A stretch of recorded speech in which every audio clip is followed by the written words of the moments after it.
I know that it can be very, very frustrating to try and become disciplined. And I apologize that I haven't talked about the fact of what to do if you come from an undisciplined family or you have undisciplined parents. I haven't really talked about what to do in that situation, but there's a reason that I haven't talked about that before, and that is because you don't get discipline from your parents. You don't get discipline from your parents, from your grandparents, from your older brothers and sisters. You don't get discipline from an external source. You have to get it from you. That's what self-discipline is. You get it from yourself. You get it from you. So there's people from every possible background, from no parents to crazy parents to, drug addicted parents to super squared away parents, and everywhere in between on that spectrum that are completely disciplined people. More disciplined than anyone I know. It doesn't come from your parents. You don't inherit it. And there's another piece here. It's called ownership, right? It's called ownership. And if you want to blame other people for the problem, and I say this all the time, if you don't take ownership of the problem's not going to get solved. So if you blame your parents for not having raised you in a disciplined environment, you're not going to solve that problem. You're looking at your parents saying, if you would have done a better job being more disciplined for me, I would be more disciplined now. So that means you can't do anything. The fact of the matter is it's wrong. You actually can do something. And it doesn't matter how your parents raised you and brought you up. You can have the discipline you need to decide to do it. So as long as you're blaming other people, I mean, if you blame me for not discussing it, you blame me for having zero idea what that experience is like, you blame your parents for not raising you this way, as long as you're blaming other people, as long as you're counting on other people to give you discipline, as long as you do that, you will not have it.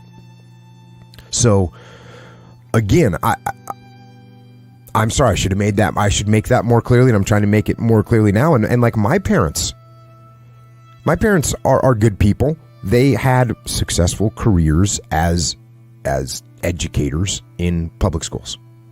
And my mom eventually went into school administration, and my dad taught in high school for 30-something years, and they were good, hardworking people. And but I'll tell you, they were no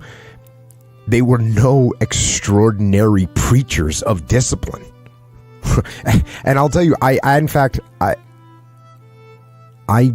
never remember either one of them ever using the term or referring to discipline in any way. And actually both my parents worked. They both worked a lot. My dad was coaching sports and we're doing after school stuff. My mom, same thing. Like, we were on our own a bunch. My parents were gone in the morning. We got ourselves to school. When we got home in the afternoon, they weren't home. So it wasn't like they were setting up this rigid, disciplined manner for me, right? Yeah. And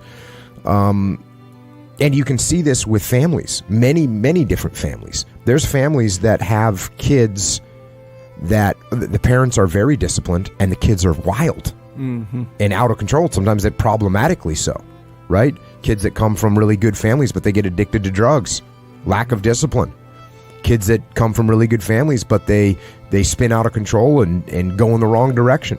And there's also the opposite, which is, hey, the parents weren't around, or the parents were abusive, or the parents were drug addicts, and all of a sudden the kid comes out of that and is squared away, is awesome. And we saw that all the time in the SEAL teams. And I've said that before on this program. It doesn't matter where your background is. It's what you decide to do. Yeah. And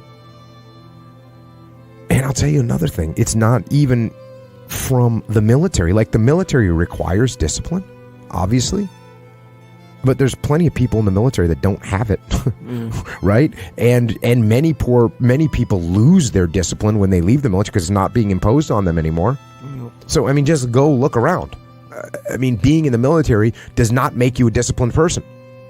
Being from a disciplined family does not make you a disciplined person. Being in a disciplined group does not make you a disciplined person. What makes you a disciplined person is choosing to be disciplined. So, Yeah, and also as far as telling people to man up, which, when someone says, how do I get up early every day? I say get up early every day. Yeah. How do I stop eating sugar? Stop eating sugar. If that's the definition of man up, obviously it's not just men that need discipline in their life. I don't think I use that term, but what I do tell people is to get after it. That's what I tell people, to get after it. Yeah. I tell people to do the things that they know they're supposed to do. Right? There's things that you're supposed to do as a human being. Things that are going to improve your life. Do those things. There's things that are going to make you a worse person and make your life worse. Don't do those things. Don't do the things that are making you weaker. Start doing the things that are going to make you stronger and smarter and faster and healthier and going to make you a better human being. And I'll say the same thing to this guy. You want to be more disciplined? Get after it. That's it, man. Get up early, do some kind of workout, eat good foods, clean your room, make a list of things that you're supposed to do in your life, and then wake up in the morning and do those things that you put on the list. That's what discipline is. And no, it is not easy. But you're not going to get it from anyone else but you. And it's worth it, and it is the thing that is going to bring you freedom.